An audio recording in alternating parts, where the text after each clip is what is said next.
मूर्ख अंधे राजा, तूने अपने शौक के लिए एक साधु पर वार किया, वो भी उस समय जब मैं अपनी धर्म पत्नी के साथ एक पवित्र संजोग में था। तुझे उस शरण की मर्यादा का भी भान नहीं रहा। तूने मेरा प्रेम छीना, मेरी तपस्या तोड़ी। अब तू भी इसी वेदना में सड़ेगा। मैं तुझे श्राप देता हूँ, जिस क्षत्रिय के साथ भी तू प्रेम करेगा, जिस शरण तू संभोग करेगा, उसी शरण तेरी मृत्यु हो जाएगी। राजा भय और दुख से भर उठता है। नहीं, नहीं महात्मा, मुझ पर दया करें। मेरे पाप का अंत कर दीजिए, पर ऐसा श्राप ना दें। मैं आपका अपराधी हूँ, कृपया करें मुझ पर, कृपया करें महाराज।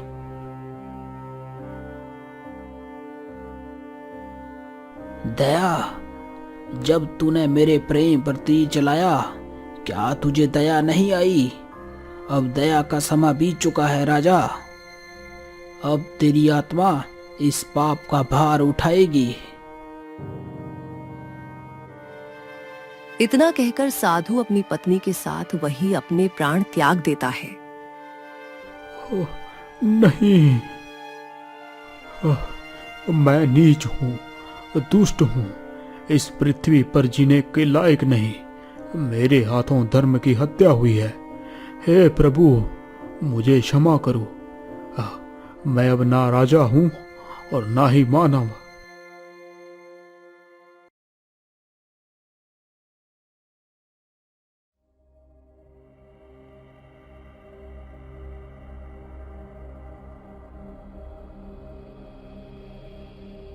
कितने वर्ष बीत गए, पर आज भी उस एक तीर की आवाज मेरे कानों में गूंजती है। काश उस दिन मैंने धनुष ना उठाया होता। तभी दूर से किसी के कदमों की आहट सुनाई देती है। एक युवक हाथ में धनुष और तीर लिए एक हिरण का पीछा करते हुए उसी दिशा में आ रहा था।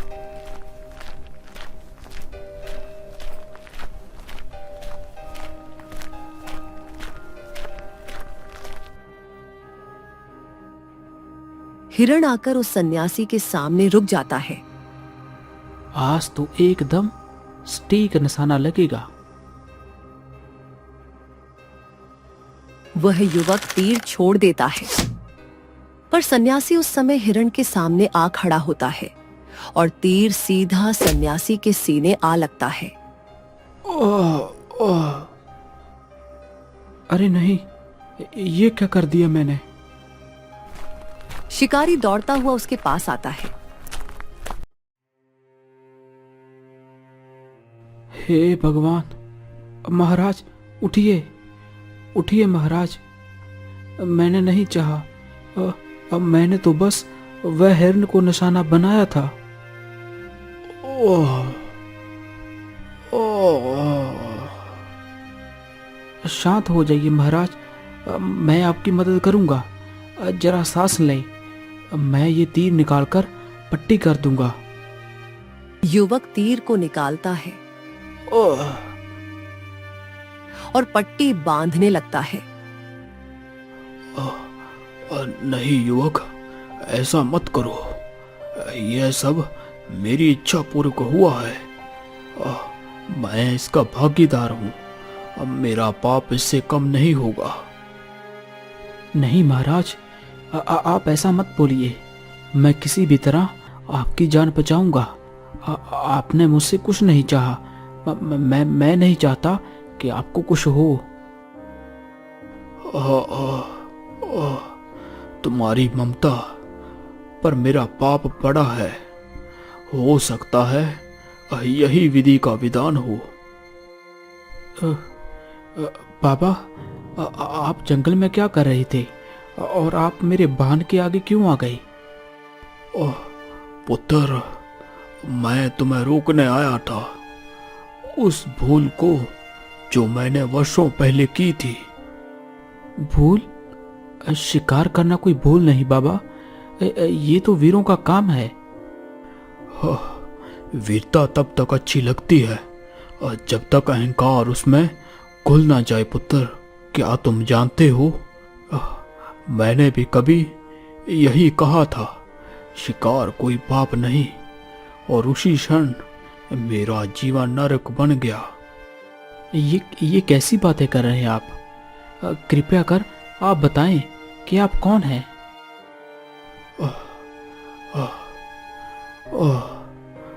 मैं कुंदनपुर का राजा वीरेंद्र हूँ। क्या क्या कहा? राजा वीरेंद्र?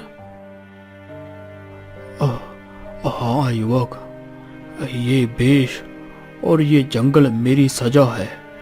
मैं वह राजा हूँ जिसका राज्य अब खंडर में बदल गया है, जिसने बिना कुछ सोचे समझे अपने कार में आकर एक ऋषि और उसकी पत्नी के साथ ऐसा किया कि जिसकी सजा आज तक मेरे ऊपर उतर रही है। कौन ऋषि? क्या हुआ था महाराज आपके साथ? आज से 40 वर्ष पहले घने जंगल में मुनि विश्वरंजन अपनी पत्नी साध्वी देवयानी के साथ रहते थे। मुनि को अपने गुरु के वचन के कारण देवयानी से विवाह करना पड़ा था, जबकि उनका मन पूरी तरह सन्यास में लीन था। एक दिन जब मुनि गहरे ध्यान में थे, साध्वी देवयानी ने एकाकी जीवन से तंग आकर उनसे शारीरिक प्रेम की तीव्र इच्छा जाहिर की। स्वामी, स्वामी विद्याधर। मुनि ध्यान में लीन रहते हैं। देवयानी घुटनों पर बैठ जाती है। बरसों की तपस्या ने आपको पत्थर बना दिया है। मैं जानती हूँ आपने मुझसे मजबूरी में विवाह किया, पर मेरा हृदय तो मनुष्य का है। आज मेरा क्षत्रिय तब जाग उठा है। मैं आपके साथ प्रेम करना चाहती हूँ। मेरी इच्छा पूरी कीजिए। मुनि आंखें खोलते हैं। उनके चेहरे पर तपस्या भंग होने का क्रोध और संयम का संघर्ष दिखता है। देवी, ये कैसा विचार? मैं सन्यासी हूँ। मेरा शरीर तपस्या के लिए समर्पित है। मैं इस काम वासना में सहयोग नहीं कर सकता। स्वामी, अगर आप इस बंधन को नहीं निभा सकते तो मुझसे विवाह क्यों किया?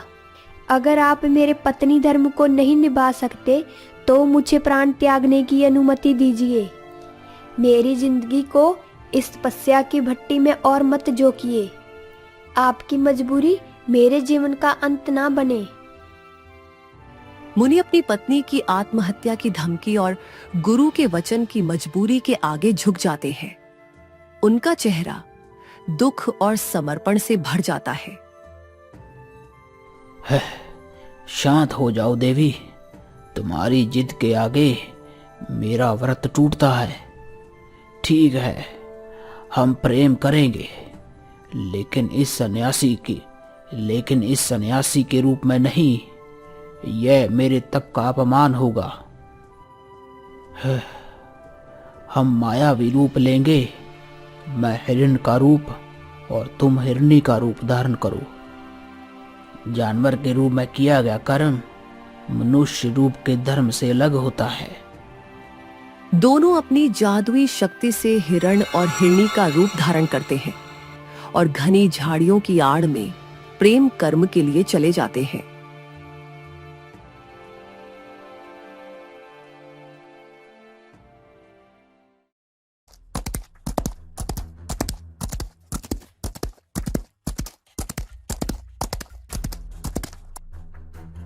उसी जंगल में वही राजा वृंद्र और उनके मंत्री वीरभद्र शिकार के तलाश में घूम रहे थे।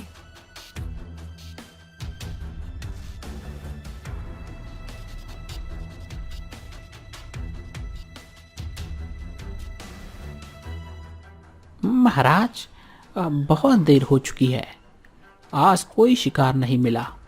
अब अंधेरा भी घना हो रहा है। हमें महल लौटना चाहिए। नहीं वीरभद्र, मैं खाली हाथ वापस नहीं जाऊंगा। कुंदनपुर के महाराजा को खाली हाथ लौटना शोभा नहीं देता। मुझे आज शिकार चाहिए ही चाहिए। राजा आगे बढ़ते हैं।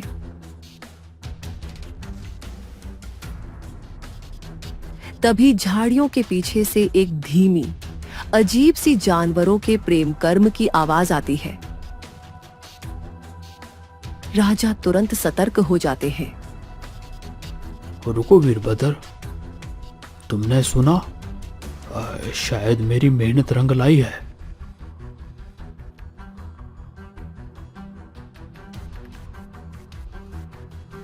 राजा झाड़ियों के पास जाकर पेड़ के पीछे छिपकर देखते हैं। उनकी आंखों में लालच और वासना का भाव आ जाता है। वह देखते हैं कि हिरण और हिरणी संभोग कर रहे हैं। आहा, आज मेरी किस्मत खुल गई। इतनी देर बाद मुझे एक नहीं, दो शिकार मिले, वो भी एक साथ इकट्ठा। महाराजा तुरंत धनुष पर तीर चढ़ाते हैं। मंत्री वीरभद्र समझ जाते हैं कि राजा क्या करने वाले हैं। महाराज, प्रभु के लिए रुक जाइए। ये समय ठीक नहीं है। महाराज, वह जीव वह कहाँ भोग कर रहे हैं। इस अवस्था में किसी को मारना सबसे बड़ा पाप है। दूर हटो वीरभद्र, तुम हमेशा बीच में आते हो। आज बड़ी मुश्किल से ये अवसर मिला है। शिकार के समय दया और पाप का विचार नहीं किया जाता। मुझे 2 शिकार चाहिए और अभी चाहिए। लेकिन महाराज, इस अवस्था में वार करना घोर अपराध है। वह सामान्य जीव नहीं लगते। वीरभद्र, मेरे तीर की गति को कोई नहीं रोक सकता। राजा मंत्री की बात पूरी तरह अनसुनी कर देते हैं और तीर साधते हैं। उनकी आंखें वासना और शिकार के लालच में चमक रही होती हैं। राजा ने धनुष पर से तीर चला दिया। तीर सीधा हिरण मुनि को जा लगा। तीर लगते ही हिरण अपने रूप में आया। मुनि दर्द से चीख उठे और तड़पने लगे।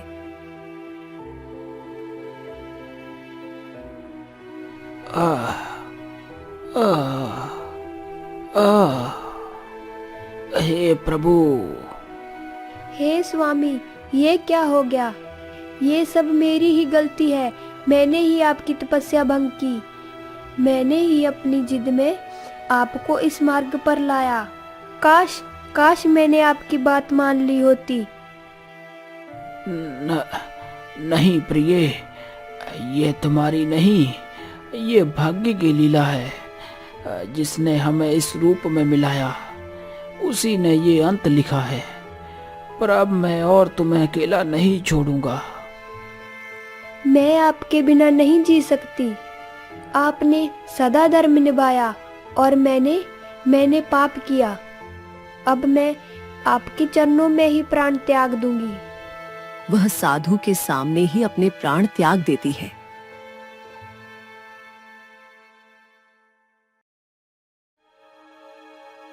प्रभु, ये कैसा न्याय है। मेरी तपस्या, मेरा प्रेम, सब कुछ छीन लिया। उसी समय राजा अपने मंत्री के साथ झाड़ियों से निकलता है। वह दृश्य देखकर सन्न रह जाता है। हे महात्मा, मुझे क्षमा करो। मैंने जानबूझकर नहीं किया। मैंने तो बस 2 हिरण समझे थे। मुझे नहीं पता था कि वह आप हैं, ब्रह्मचारी। राजा साधु के पास आकर उसके चरणों में सिर रख देता है। महाराज, मेरे हाथों जो हुआ वह एक भयंकर अपराध है। मैं पश्चाताप करूंगा। मैं अपने प्राण त्याग दूंगा बस आप मुझे क्षमा कर दीजिए महाराज। मूर्ख अंधे राजा, तूने अपने शौक के लिए एक साधु बर्बाद किया, वो भी उस समय जब मैं अपनी धर्म पत्नी के साथ एक पवित्र संजोग में था। तुझे उस शरण की मर्यादा का भी भान नहीं रहा।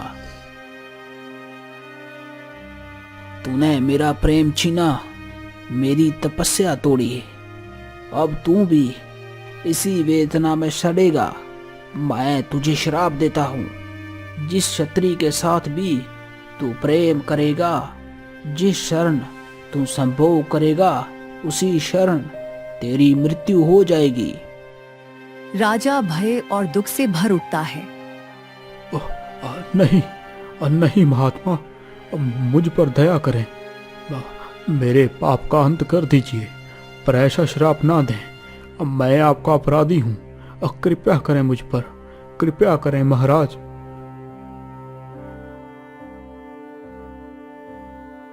दया? जब तूने मेरे प्रेम पर तीर चलाया, क्या तुझे दया नहीं आई? अब दया का समय बीत चुका है राजा। अब तेरी आत्मा इस पाप का भार उठाएगी।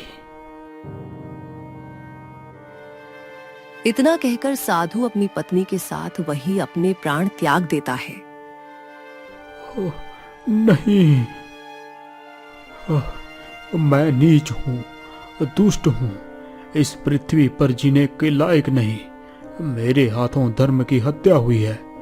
हे प्रभु, मुझे क्षमा करो।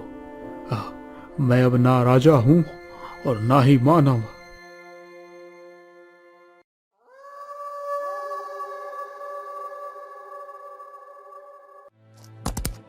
रात के समय राजा वृंद्र अपने महल में लौटते हैं। अरे, आप इतने घबराए हुए क्यों हैं? और आप इस हालत में? क्या हुआ? ओह, मत पूछो रानी, मत पूछो। आज मैंने ऐसा अपराध किया है जिसे युगों तक कोई भी क्षमा नहीं करेगा। क्या हुआ महाराज? कौन सा अपराध? मैंने एक साधु की हत्या की है, वो भी उस समय जब वह अपनी पत्नी के संग। ओ प्रभु, ये मैंने क्या कर दिया? हे भगवान, आपने साधु पर तीर चलाया। आपने ऐसा क्यों किया? महारानी, मैंने उसे हिरण समझा था। बस एक शरण का भ्रम और मेरा सारा जीवन भस्म हो गया। साधु ने जाते जाते मुझे श्राप दिया। कैसा श्राप? कि जिस किसी क्षत्रिय से मैं प्रेम करूंगा, जिस किसी के साथ भी मिलन करूंगा, उसी क्षण मेरी मृत्यु होगी।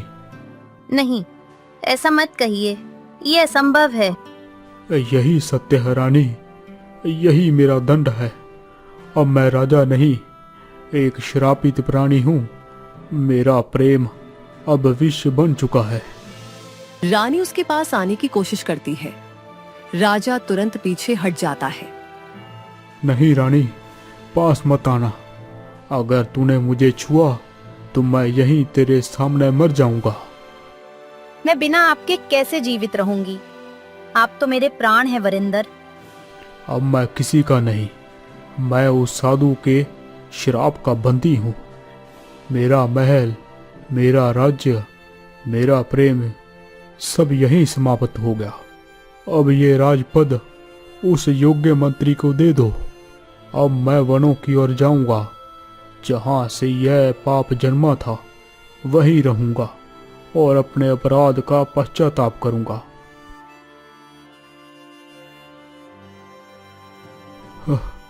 तू रो मत प्रभा, तेरे आंसू मेरी आत्मा को और जलाते हैं।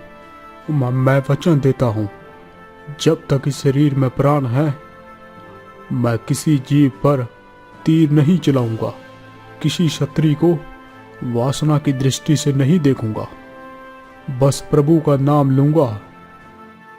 राजा वृंद्र ने उस रात सब कुछ त्याग दिया। राज्य, रानी, सुख और स्वयं का नाम।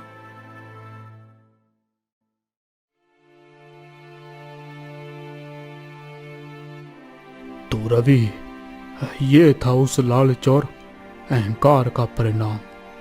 उस श्राप के बाद मैंने अपना सब कुछ त्याग दिया, राजपाट, महल, रानी, प्रेम, सब कुछ। मैंने इस जंगल को ही अपना महल बना लिया। मैं यहाँ इन निर्दोष जीव जंतुओं के साथ रहता हूँ ताकि मैं अपने अपराध का पश्चाताप कर सकूं। मेरे जीवन का अब बस एक ही उद्देश्य है, पश्चाताप और इन जीवों की रक्षा। मैं हर पल अपनी मृत्यु की प्रतीक्षा करता हूँ, क्योंकि मैं जानता हूँ कि सहनशीलता ही मेरा अंतिम दंड है। महाराज, मैंने कभी नहीं सोचा था कि शिकार जैसा सामान्य कार्य इतना भारी पड़ सकता है। हाँ पुत्र, इसीलिए मैंने तुम्हें रोका। शिकार सिर्फ एक खेल नहीं है, ये विवेक की परीक्षा है। तभी जंगल में एक तेज स्वर्णिम प्रकाश फैलता है। उस प्रकाश के बीच मुनि विद्याधर तेजस्वी की आत्मा प्रकट होती है।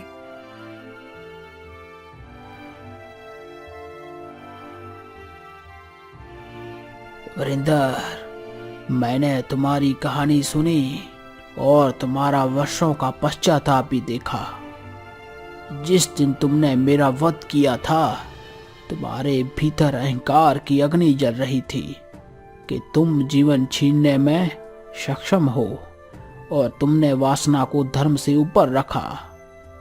आज तुम्हें ज्ञान हुआ कि जीवों की जान कितनी मूल्यवान है। और इतना ही नहीं, जब तूने इस युवक को शिकार करने से रोका, तुमने अपने जीवन की परवाह नहीं की। तुमने अपनी मृत्यु का कारण जानते हुए भी एक और जीवन को बचाने का प्रयास किया। हे राजा, तुम्हारा पश्चाताप पूर्ण हुआ। मैं तुम्हें तुम्हारे श्राप से मुक्त करता हूँ। जाओ अपने प्रेम और वंश को वापस प्राप्त करो। तुमने जीवन देने के महत्व को समझा है। मुनि की आत्मा से एक प्रकाश निकलता है जो सन्यासी के घाव को सही कर देता है, और अब वह सन्यासी बिल्कुल स्वस्थ हो जाता है।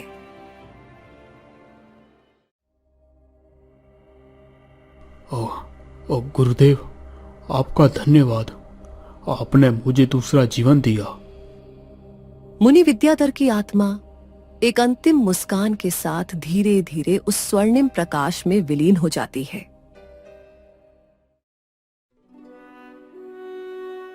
चलो पुत्र, मेरा पश्चाताप अब समाप्त हुआ। अब मेरा कर्तव्य है कि मैं कुंदनपुर लौटूं और अपने प्रेम और वंश को वापस पाऊं। महाराज, आज मैंने शिकार नहीं बल्कि जीवन का सबसे बड़ा पाठ सीखा है। महाराजा वृंद्र और रवि जंगल से बाहर निकलते हैं। महाराजा एक सन्यासी नहीं बल्कि एक ज्ञानवान और विवेकशील राजा के रूप में महल वापस लौटते हैं, जो अपने अतीत की गलती को याद रखकर धर्म और न्याय से शासन करते हैं।